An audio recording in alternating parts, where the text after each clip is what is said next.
믿을 수 없는 일이 벌어졌습니다. 유럽 역사학계가 충격에 빠졌습니다. 그 이유는 단 하나, 조선의 왕 세종 때문입니다. 문자를 만들어 노비에게 과학을 가르치고 군사 전략으로 국경을 완성한 왕. 그는 단순한 성군이 아니라 15세기의 정보혁명가이자 지식민주화를 이끈 혁명가였습니다. 하이델베르크, 옥스퍼드, 파리 전 세계 학자들이 입을 모읍니다. 세종은 르네상스의 왕이다. 대체 유럽 중심 역사관을 완전히 바꿔버린 그의 진짜 정체는 무엇일까요? 지금부터 세종이 남긴 그림자를 따라가 봅니다. 본격적인 이야기 들어가기 전에 잠시만요. 세종대왕에 대한 여러분의 생각을 댓글에 작성해주세요. 또한 이야기 들으시면서 기대가 되신다면 구독, 좋아요로 함께 해주세요. 저는 엘레나 슈미츠 하이델베르크 대학교 동양사 교수입니다. 제 연구는 주로 조선 후기 외교사와 동아시아 군사 전략에 집중되어 있었습니다. 그러나 몇 년 전 유럽과 아시아의 문자 체계를 비교하던 중 놀라운 발견을 하게 됐죠. 동양의 왕조 역사에서 문자 개혁과 신분 개방이 동시에 이루어진 유일한 사례가 있더군요. 바로 조선의 훈민정음이었습니다. 하이델베르크 도서관에 먼지 쌓인 책장에서 세종이라는 왕을 처음 만났을 때 저는 그저 또 하나의 유교 독재자를 만났다고 생각했어요. 그런데 자료를 파고들수록 의문점이 생겼습니다. 어떻게 한 왕이 자신의 권력 기반인 귀족 계층을 약화시키는 문자를 만들 수 있었을까? 왜 노비에게 과학을 가르쳐 천문학자로 만들었을까? 이 의문들은 마치 풀리지 않는 퍼즐처럼 저를 한국행 비행기에 올라타게 했습니다. 서울에 도착한 첫날, 국립중앙박물관에서 본 왕의 초상화는 제가 상상했던 전제군주의 모습과는 달랐어요. 온화한 눈빛, 단정한 자세, 그리고 무엇보다 그 눈에서 느껴지는 지적 호기심이 인상적이었습니다. 박물관 학예사가 건넨 자료에는 노비 출신 장영실이라는 단어가 눈에 띄었죠. 노예 신분에서 왕의 과학자가 된 사례라니. 서양 역사에서는 상상도 할 수 없는 일이었습니다. 장영실은 세종시대 최고의 과학자였습니다. 그는 노비 출신이었지만 세종의 눈에 띄어 천문기기를 만들었죠. 학예사의 설명을 들으며 저는 충격을 감추지 못했습니다. 15세기 유럽에서 노예가 왕실 과학자가 된다는 건 상상조차 못할 일이었으니까요. 다음날 국사편찬위원회를 방문했을 때 또 다른 충격적인 사실을 알게 됐습니다. 세종은 사군 육진이라는 대규모 국경 개척 프로젝트를 진행했다는 것이었어요. 한국 연구원들과 함께 조선 왕조실록을 읽으면서 저는 점점 더 놀라움을 금치 못했습니다. 세종은 단순히 글자를 만든 왕이 아니었어요. 그는 한반도의 국경선을 완성한 군사 전략가였고 과학혁명을 이끈 학자였으며 백성을 위한 문자를 만든 언어학자였습니다. 그리고 무엇보다 그는 신분의 벽을 뛰어넘는 인재 등용의 선구자였죠. 경복궁을 걸으며 저는 생각했습니다. 이곳에서 노비 출신 장영실은 어떤 감정으로 자신의 발명품을 왕에게 보였을까? 그가 만든 자경루와 앙부일구는 당시 세계 최고 수준의 과학기술이었습니다. 한국 동료 연구자는 장영실이 만든 치구기는 세계 최초의 강우량 측정 장치라고 설명해 주었죠. 유럽에서는 200년이나 뒤진 발명이었습니다. 서울대학교 도서관에서 사군 육진 설치에 관한 자료를 읽으면서 저는 15세기에 이루어진 이 군사 프로젝트의 규모에 또 한 번 놀랐습니다. 백성들을 강제로 국경지대로 이주시키는 과정에서 많은 고통이 있었지만 결과적으로 오늘날 한국 영토의 기반이 되었죠. 저는 지도를 펼쳐놓고 세종이 어떻게 조선의 국경을 확장했는지 하나하나 따라가 보았습니다. 세종은 여진족의 위협 속에서도 꿋꿋이 국경을 확장했습니다. 백성들의 반발도 있었지만 결국 그것이 조선의 안보를 지켰죠. 한국 학자의 이 말은 저에게 많은 생각을 하게 했습니다. 때로는 지도자의 결단이 당시에는 고통을 주지만 역사적으로는 국가의 생존을 좌우한다는 사실을 말이죠. 저는 그날 밤 호텔 방에서 노트북을 펴고 처음으로 조선의 르네상스라는 제목을 적었습니다.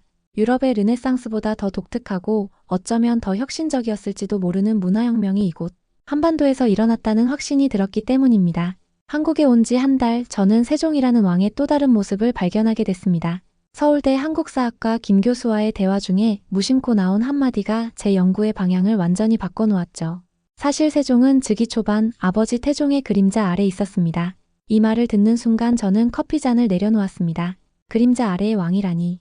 김 교수는 태종이 아들에게 왕위를 물려준 후에도 실질적인 권력을 장악하고 있었다고 설명했어요.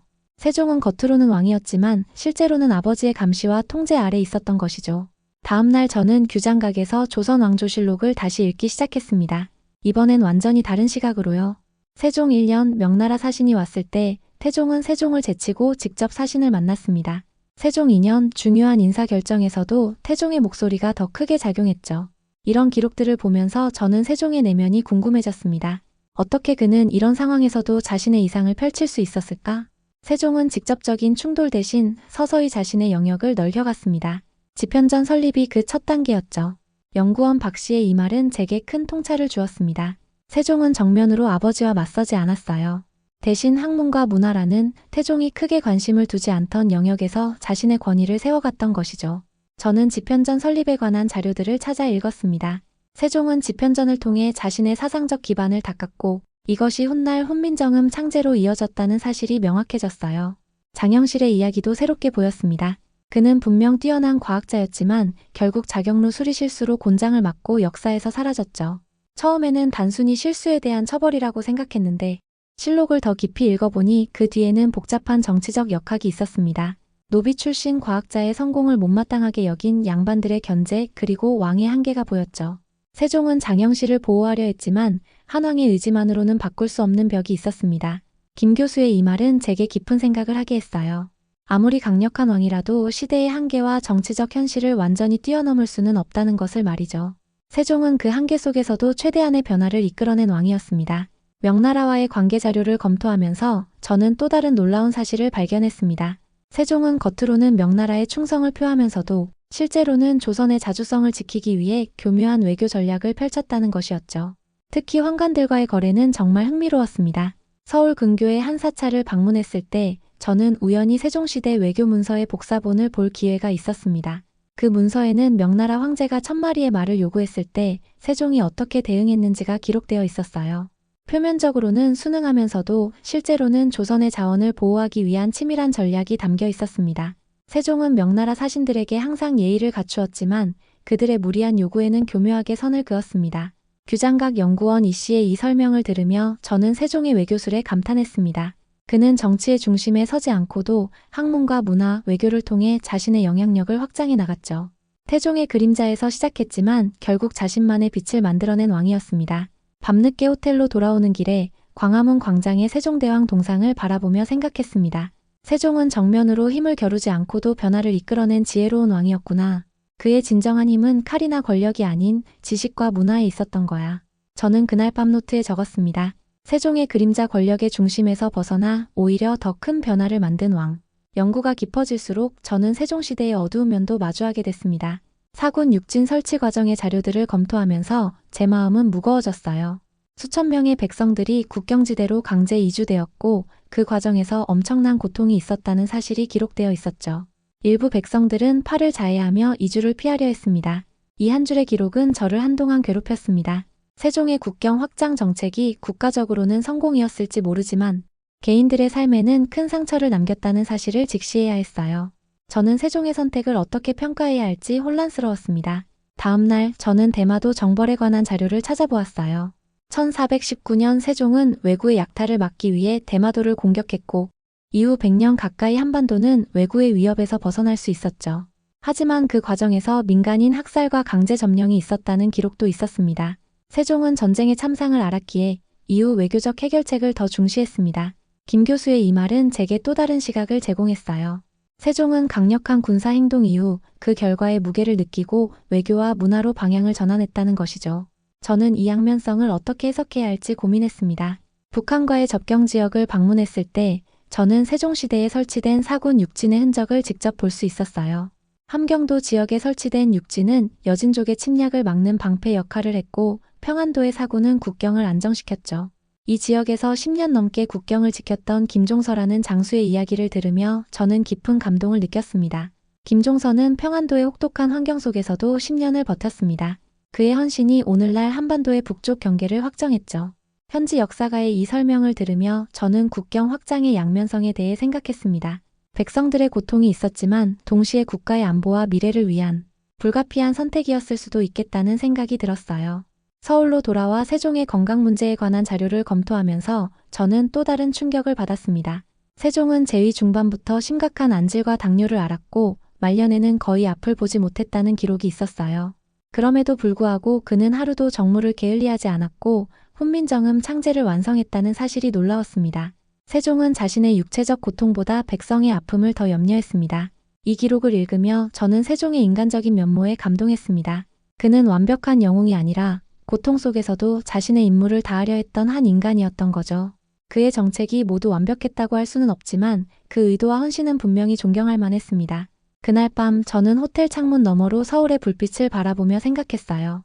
역사는 결코 단순하지 않다. 위대한 업적 뒤에는 항상 대가가 따르고 영웅적인 이야기 뒤에는 고통받은 사람들의 침묵이 있다. 세종의 시대도 마찬가지였다. 르네상스라는 찬란한 문화적 꽃 뒤에는 무수한 백성들의 땀과 눈물이 있었다. 하지만 그것이 세종의 업적을 부정하는 것은 아니었습니다. 오히려 더 인간적이고 더 복잡하며 더 진실된 역사의 모습이었죠. 4월의 어느 날 저는 국립한글박물관에서 훈민정음 해례본의 복제본을 처음 만났습니다. 그 순간은 제 연구 인생에서 가장 감동적인 순간 중 하나였습니다. 글자 하나하나가 과학적 원리로 설계되었고 의문학적 분석이 담겨 있었죠. 무엇보다 놀라웠던 것은 창제 목적이었습니다. 나라의 말이 중국과 달라 문자와 서로 통하지 아니하므로 어리석은 백성이 말하고자 하는 바가 있어도 마침내 제 뜻을 펴지 못하는 사람이 많다. 훈민정음 서문의 이 구절은 제 머리를 강하게 때렸습니다. 15세기 유럽에서는 상상할 수 없는 발상이었어요.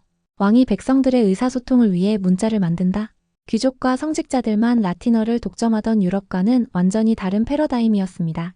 나흘 후 저는 세종이 훈민정음을 만들 때 마주했던 엄청난 반대에 관한 자료를 발견했습니다. 최만리를 비롯한 학자들은 훈민정음 창제를 반역으로 규정했죠. 한자를 버리고 새로운 문자를 만드는 것은 중화 문명에 대한 배신이자 사대부 계층의 권위를 위협하는 행위였으니까요. 세종은 신하들의 반대에도 불구하고 비밀리에 훈민정음을 완성했습니다. 이 기록을 읽으며 저는 세종의 결단력에 감탄했습니다. 그는 자신의 정치적 위엄을 무릅쓰고 백성을 위한 문자를 만들었던 거죠. 문자가 권력이었던 시대에 그것을 나누겠다는 결정은 단순한 문화 정책이 아니라 혁명적 행위였습니다. 한국어 선생님과 함께 훈민정음의 구조를 배우면서 저는 그 과학적 원리에 또 한 번 놀랐습니다. 자음은 발음 기관의 모양을 본떠 만들었고 모음은 하늘, 땅의 사람이의 철학적 원리를 담고 있었어요.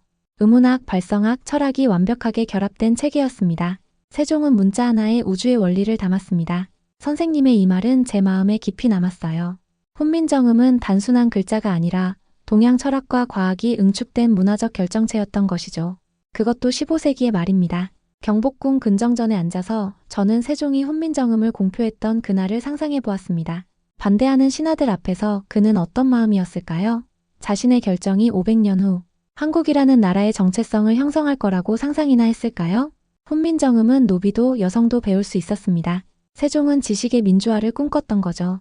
연구원 박 씨의 이 말은 제게 깊은 울림을 주었습니다.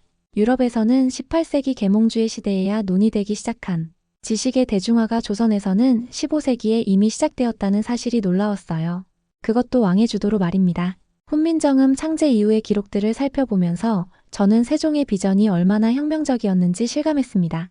그는 훈민정음으로 불경을 번역하여 불교 대중화를 이루었고 농사직설과 같은 실용서적을 편찬하여 농업기술을 보급했죠. 문자가 소수의 전유물이 아니라 모든 백성의 도구가 된 것입니다. 세종시대 이후 조선의 문해율이 점진적으로 높아졌다는 통계자료를 보면서 저는 문자 하나가 사회를 얼마나 변화시킬 수 있는지에 대해 생각했습니다. 유럽에서는 구텐베르크의 인쇄술이 혁명을 가져왔지만 조선에서는 훈민정음이라는 문자 자체가 혁명이었던 거죠. 그날 밤 저는 제 연구 일기에 이렇게 적었습니다. 훈민정음은 단순한 문자 체계가 아니다. 그것은 지식 권력의 재분배였고 사회 변혁의 씨앗이었다. 세종은 문자라는 무기로 조용한 혁명을 일으켰다. 그리고 그 혁명은 지금도 진행 중이다. 조선과 명나라의 외교 관계에 대해 연구하면서 저는 또 다른 놀라운 사실을 발견했습니다. 세종시대의 명나라에서는 황관들이 실질적인 권력을 쥐고 있었고 이들이 외교사절단으로 조선을 자주 방문했다는 거죠. 황관들은 황제의 이름으로 와서 조선의 왕 앞에서도 고개를 숙이지 않았습니다. 명나라 황관 왕지는 세종 앞에서 앉은 채로 대화를 나눴다고 합니다. 이 기록을 처음 읽었을 때 저는 세종이 얼마나 모욕을 느꼈을까 생각했습니다. 그러나 더 깊이 연구해보니 세종은 이 상황을 놀랍게 역이용했다는 사실을 알게 됐어요. 그는 황관들에게 표면적으로 충성을 보이면서 실제로는 그들을 통해 명나라의 정보를 얻고 무역 이익을 챙겼던 것이죠. 국립외교원에서 만난 조선시대 외교 전문가 이 교수는 저에게 흥미로운 사례를 들려주었습니다. 1424년 명영락제가 세종에게 1000마리의 말을 요구했을 때 조선은 큰 공경에 처했습니다. 그 수량은 조선 경제에 막대한 타격을 줄 수 있었죠. 세종은 어떻게 대응했을까요? 그는 표면적으로는 황제의 명령에 절대 복종의 뜻을 표하면서도宦관들과의 비공식 채널을 통해 말의 숫자를 줄이는 협상을 벌였습니다. 결국 그는 조선 경제를 망치지 않는 선에서 문제를 해결했죠. 서울 근교의 한 사찰을 방문했을 때 저는 환관 윤봉의 방문을 기록한 문서를 발견했습니다. 윤봉은 중국에서 태어나 어린 시절 조선으로 끌려갔다가 명나라에서 환관이 된 인물이었죠. 그는 자신의 권력을 이용해 조선과 명나라 사이의 무역에서 이익을 챙겼지만 동시에 조선에 대한 향수를 품고 있었습니다. 윤봉은 조선을 제2의 고향이라 불렀고 세종은 이 감정을 교묘히 활용했습니다. 이 기록을 읽으며 저는 세종의 외교술에 다시 한번 감탄했어요. 그는 힘의 논리가 아닌 인간적 접근으로 환관들과의 관계를 구축했고 이를 통해 명나라라는 거대 제국 속에서도 조선의 이익을 지켜냈습니다. 한양 도성을 재현한 모형을 보면서 저는 당시 명나라 사신들이 어떻게 환대받았는지 상상해 보았습니다. 세종은 사신들에게 최고의 대우를 해주면서도 결코 조선의 핵심 이익은 양보하지 않았어요. 특히 여진족 문제에 있어서는 명나라와 입장 차이가 컸음에도 세종은 환관들과의 개인적 관계를 통해 이 갈등을 관리했습니다. 세종은 환관들에게 조선은 당신의 고향을 소중히 여깁니다 라고 말하곤 했습니다. 조선왕조실록의 이 기록은 세종의 심리적 외교술을 보여주는 좋은 예였습니다. 그는 힘이 약한 조선의 입장에서 인간적 유대를 통해 강대국 외교의 칼날을 피해갔던 거죠. 서울대 동양사학과의 세미나에 참석했을 때 제가 발견한 사실을 공유하자 한국 학자들은 놀라워했습니다. 그들조차 세종의 환관 외교에 대해서는 깊이 연구하지 않았다고 했어요. 제가 유럽인의 시각으로 바라보았기에 오히려 이런 측면을 발견할 수 있었는지도 모르겠습니다. 명나라 환관들이 조선에 가져왔던 선물 목록을 검토하면서 저는 또 다른 흥미로운 사실을 발견했습니다. 그들은 공식적으로는 황제의 선물을 전달했지만 비공식적으로는 자신들의 개인 무역품도 가져왔죠. 세종은 이런 이중적 관계를 충분히 인지하고 환관들의 사적 이익을 보장해주는 대신 조선의 국익을 지켜냈습니다. 저는 그날 밤 제 연구 일기에 이렇게 적었습니다. 세종의 진정한 외교적 천재성은 강자에게 대항하지 않으면서도 자신의 목적을 달성한 데 있다. 그는 환관이라는 명나라의 실세를 통해 조공국이면서도 사실상 명나라를 조종하는 묘기를 부렸다. 이것은 약소국 외교의 교과서라 할 만하다. 세종의 인간적인 면모를 발견한 것은 연구 중반을 넘어갔을 때였습니다. 조선왕조실록에는 세종의 신하들, 특히 황희와 같은 중신들의 부정부패 사례가 기록되어 있었어요. 놀라웠던 것은 세종의 반응이었습니다. 세종은 황희의 아들이 뇌물을 받은 사실을 알고도 황희를 계속 재상으로 기용했습니다.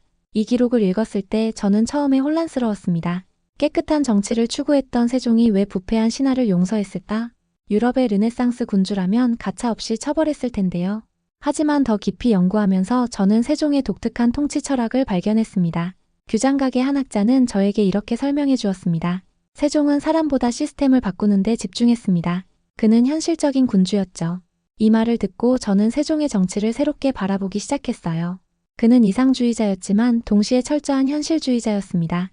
그는 인재가 부족한 조선의 현실을 알았고 능력 있는 신하가 약점이 있더라도 국가를 위해 활용하는 것이 더 낫다고 판단했던 것이죠.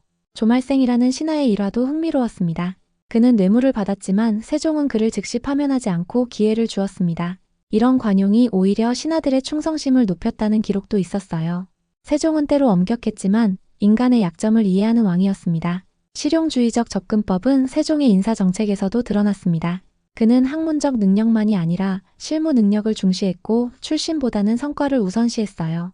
이런 면에서 그는 15세기 조선에서 놀랍도록 현대적인 리더십을 보여주었습니다. 세종이 운영한 집현전의 인사 기록을 살펴보면서 저는 그가 얼마나 다양한 인재를 등용했는지 알 수 있었습니다.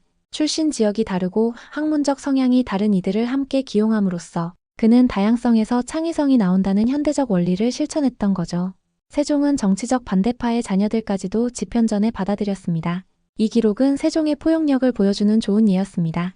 그는 정적의 자녀라도 재능이 있으면 등용했고 이를 통해 정치적 갈등을 완화시켰어요.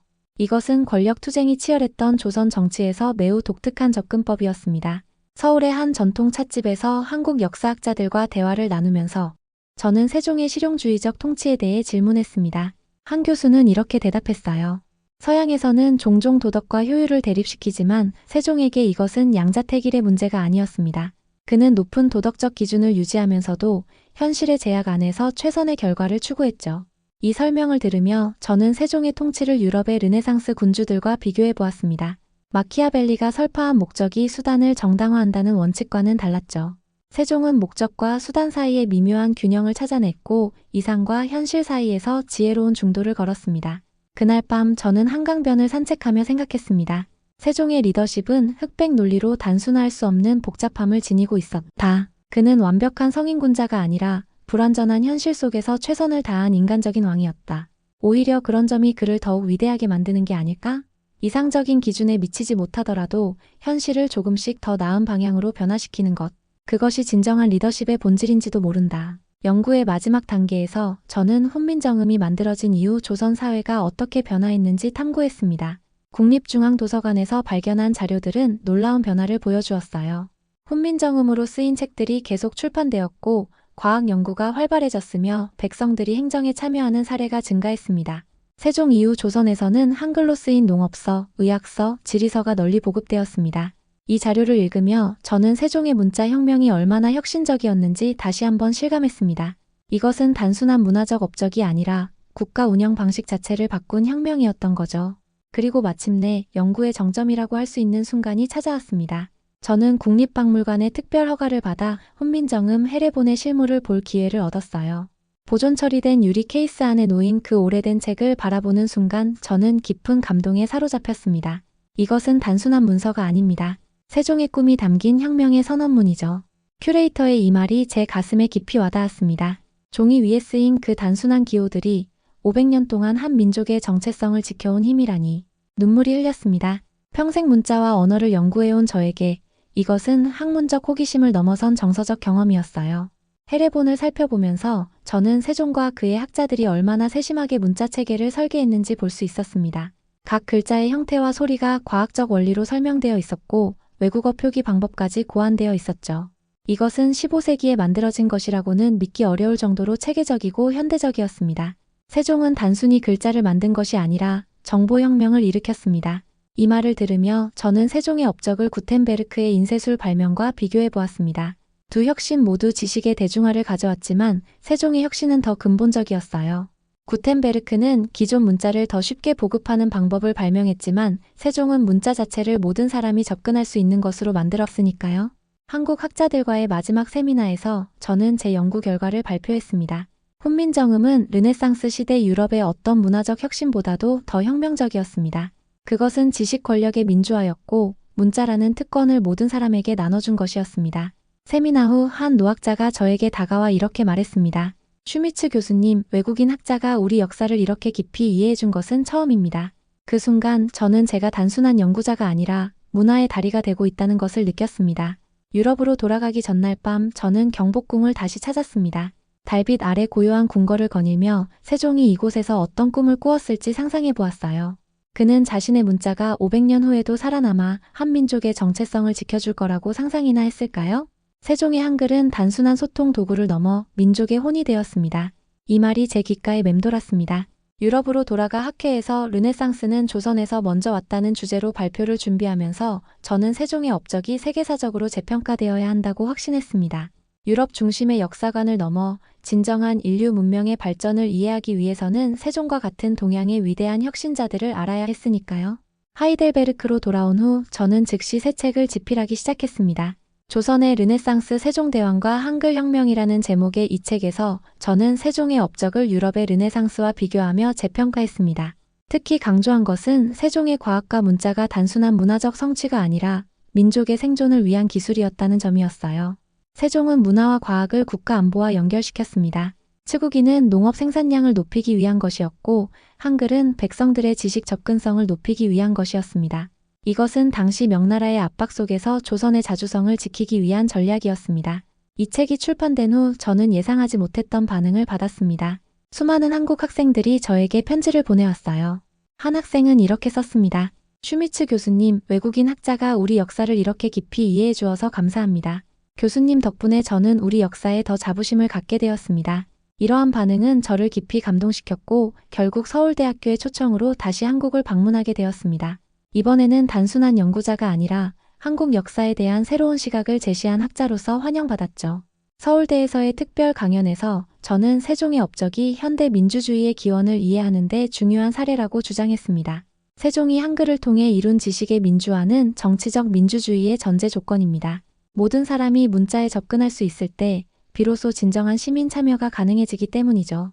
이 강연은 한국 언론의 큰 주목을 받았고 저는 여러 인터뷰 요청을 받았습니다. 한 방송 프로그램에서 진행자가 물었습니다. 슈미츠 교수님, 세종대왕 연구가 교수님 개인적으로는 어떤 의미가 있었나요? 저는 잠시 생각하다가 대답했습니다. 세종 연구는 제게 역사는 단순한 과거의 기록이 아니라 현재와 미래를 위한 지혜의 원천이라는 것을 깨닫게 해주었습니다.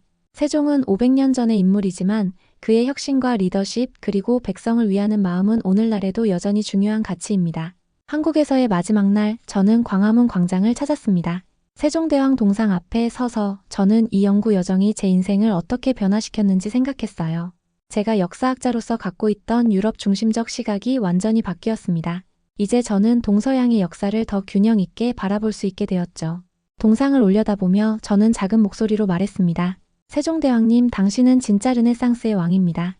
당신의 꿈이 오늘날 대한민국이라는 나라로 결실을 맺었습니다. 그 순간 마치 세종이 미소 짓는 것 같았습니다. 바람이 불어 광장의 나무들이 흔들렸고 햇빛이 동상 위에서 반짝였습니다. 저는 이제 연구를 마치고 돌아가지만 세종과의 만남은 제 마음속에 영원히 남을 것이라고 생각했습니다. 하이델베르크로 돌아온 후 제 연구실 책상 위에는 항상 한글로 쓴 메모가 놓여 있습니다. 그것은 제게 세종의 지혜를 상기시키는 작은 의식이자 한왕의 꿈이 어떻게 500년의 시간을 뛰어넘어 현재에까지 영향을 미치는지에 대한 살아있는 증거입니다. 역사는 과거에 묶여있는 것이 아니라 현재를 통해 숨쉬고 미래를 향해 말합니다. 이것이 세종에게서 배운 가장 큰 교훈입니다. 당신의 댓글 하나가 다음 감동을 만듭니다. 구독, 좋아요 잊지 마세요.